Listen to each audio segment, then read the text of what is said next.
News tonight, beginning with the first nationwide study of its kind looking at the rate of sexually transmitted disease among teenage girls in this country, and the results are stunning. NBC's Savannah Guthrie now.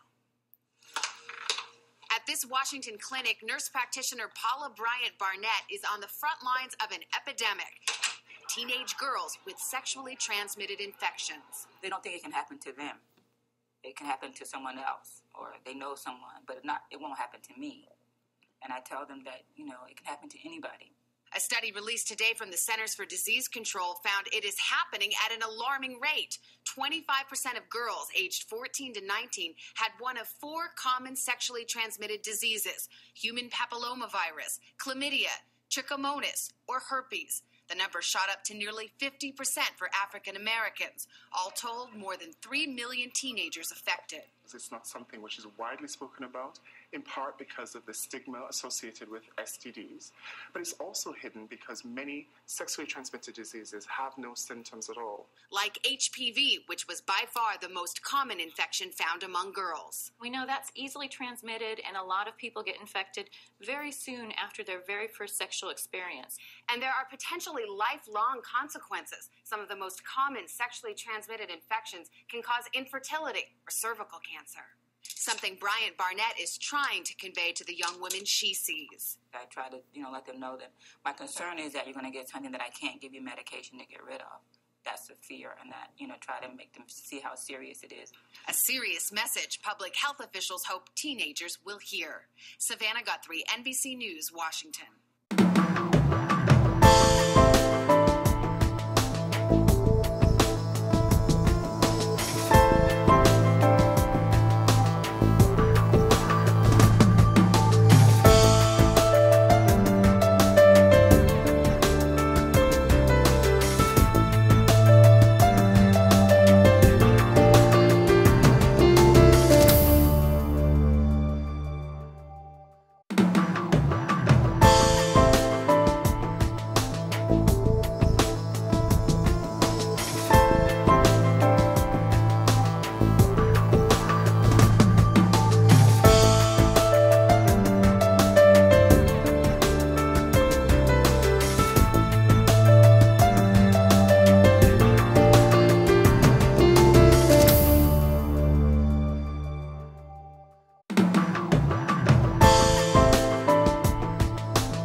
Sociologist Lori Bauman has spent years researching teen pregnancy and HIV in the Bronx. She says the conversation with adolescents about safe sex practices needs to start earlier. When we interviewed teenagers after our programs were over, almost always they said, "I wish I had had this when I was younger." Supported by a federal grant, Bauman examined sex ed courses in which teens discuss with each other what they're learning. She found that such courses not only worked with older teens, but with 12 to 14-year-olds too. There is some knowledge we have to transmit, but we can do it in a fun way. We can do it with games. We can do it competitively. We can do it in a way that makes them excited to be part of it. Bauman says her previous studies have shown that when it comes to relationships where teens believe they're in love, they were more likely to have unprotected sex. So during the 12-week program with the younger kids, they focused on romance, condom use, and how to discuss sex with a partner. The intervention significantly increased HIV knowledge. It increased their confidence in not having sex. So we talk about abstinence and we encourage them to stay abstinent until they're ready.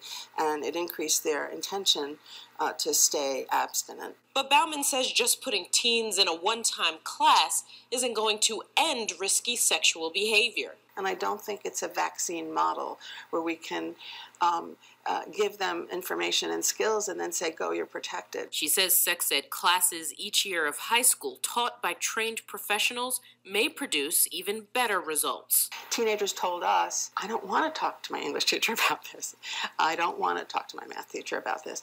I'm uncomfortable. This fall, she'll work with Montefiore Hospital offering courses in 12 Bronx high schools. This at a time when many public schools are not offering mandated sex ed. And for parents, she says, encourage conversations around sex as soon as possible.